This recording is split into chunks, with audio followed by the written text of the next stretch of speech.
राधे राधे दोस्तों। आज की कहानी है डिलीवरी भाग 2। जो बात उनके मन में होती है, जो बुरा लगता था, मुंह पर बोल देती थी।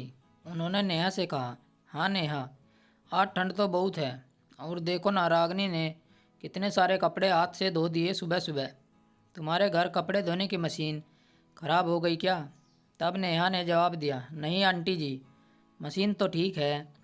वो रागनी अपने कपड़े धो रही थी तो मम्मी ने कहा कि पापा के भी धो दो, तो उसने धो दिए। वैसे आंटी जी, ज़्यादा कपड़े नहीं धोए हैं, उसने आंटी ने व्यंग्यात्मक रूप से कहा। रहने दे नेहा, देख ले पूरा तार भर गया है। इस हालत में बहू को ठंड लग गई तो मुश्किल हो जाएगी। वैसे नेहा, अब तो तुम आई हो, ध्यान रखा करो रागनी का। एक दिन है बेटा जो हम सब पर गुजरा है।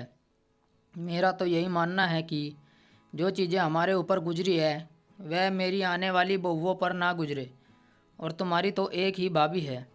अगर अब थोड़ी सी बहुत मदद या सेवा करोगी अपनी भाभी की तो सारी उम्र याद करेगी। इतना कहकर आंटी अपने घर में चली गई। उसके बाद नेहा भी अंदर आ गई। रागनी जो रसोई में खाना बना रही थी, उसने आंटी की सारी बातें सुन ली थी। रागनी को अंदर ही अंदर अच्छा लगा कि चलो, कोई तो है उसके आसपास जो सही गलत बता सकता है। उसकी ननंद और सास को फिर नेहा अपना सा मुँह लेकर रसोई में आ गई और रागनी ने उसे देखकर पूछा, दीदी आप चाय पियोगे? बना दूँ क्या? तब नेहा ने कहा, नहीं रागनी, तुम रहने दो, लाओ मैं बना लेती हूँ चाय। तुम खाना बना रही हो अजय, लेट हो जाएगा ऑफिस के लिए। अजय रसोई के बाहर खड़ा यह सब देख रहा था। रागनी ने जल्दी से अजय के लिए नाश्ता लगाया और उसे दे आई। अजय ने आवाज़ लगाई, रागनी तुम भी अपना नाश्ता ले आओ, देर से खाओगी तो फिर से गैस बन जाएगी तुम्हें। रागनी अपना नाश्ता लेकर कमरे में चली गई। अजय नाश्ता करते हुए मुस्कुरा रहा था। रागनी ने पूछा, क्या हुआ आपको? काफ़ी देर से देख रही हूँ, आप मुस्कुराए जा रहे हैं। अजय ने कुछ कहा नहीं, बस यह सोच रहा हूँ कि हेमा आंटी कितनी होशियार है। मैंने तो उन्हें इतना लिखा था कि आंटी जी, रागनी बालकनी में आने वाली है, उससे आज हाथ से कपड़े धुलवाए गए हैं। रागनी हैरानी से अजय को देखने लगी और अजय से पूछा कि फिर आंटी को यह कैसे पता चला कि नेहा दीदी के कहने पर मम्मी ने मुझसे हाथ से कपड़े धुलवाए हैं। हेमा आंटी ने मेरे मैसेज का रिप्लाई किया था और पूछा कि नेहा आई है क्या? मैंने बस हाँ लिखा था। रागनी ने कहा, अच्छा, इसे कहते हैं इंसान का तजुर्बा। आंटी जी पर शायद यह सब बीत चुका है, इसलिए उन्हें समझते देर ना लगी। आंटी जी को पता है कि मैं हमेशा बालकनी में धूप निकलने के बाद मशीन लगाती हूँ कपड़े धोने के लिए। रागनी और अजय ने नाश्ता किया और अजय ऑफिस के लिए निकलने ही वाला था कि हेमा आजी घर आ गई।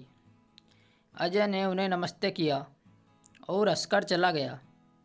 फिर हेमा आंटी ने रागनी को बुलाया और उसे एक डिब्बा पकड़ाते हुए कहा, रागनी, यह तुम्हारे लिए गर्मा गर्म हलवा है, अभी खोलो मेरे सामने। इसमें से रागनी की सास ने कहा, अरे हेमा, खा लेगी, तुम बैठो तो सही। चाय बना लाओ रागनी, आंटी के लिए। रागनी जैसे ही रसोई की तरफ बढ़ी, तभी हेमा आंटी ने रागनी का हाथ पकड़ा और उसे अपने पास बैठा लिया। उसके सर पर हाथ फेरते हुए बोली, भाभी, मैं जब भी रागनी को देखती हूँ मन यही करता है कि बस इसके जैसी बहू मेरे घर भी आ जाए। आप बहुत किस्मत वाली हैं भाभी, इसके जैसी बहू आपको मिली है।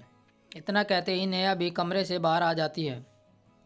फिर आंटी कहती है, मेरी बहन की जेठानी के बेटे की शादी भी अजय के साथ ही हुई थी।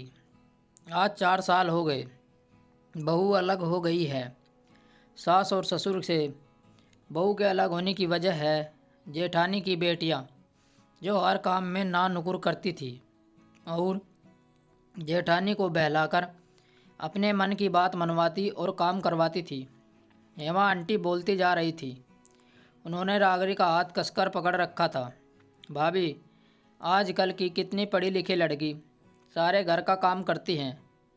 आपके पीछे से भी कितनी बार मैं रागनी से बात करती हूँ, लेकिन एक भी शब्द तक नहीं बोलती है बच्ची। रागनी की सास को रागनी की इतनी तारीफ हजम नहीं हो रही थी। उसने कहा, हाँ ठीक है, पर अपने लड़के पर भी है। हमारा अजय ही कुछ नहीं बोलने देगा कभी तब। हेमा आंटी ने कहा, भाभी, यह आपकी गलतफहमी है कि लड़के पर ही सब कुछ डिपेंड होता है। जब बहू अपनी पर आ जाएगी तो मैं और आप कुछ नहीं कर पाएंगे। तो बहू को वैसे ही रखो जैसे अपनी लड़की को ससुराल में चाहते हो। ये सब सुनते सुनते रागनी की आंखों में आंसू आ गए।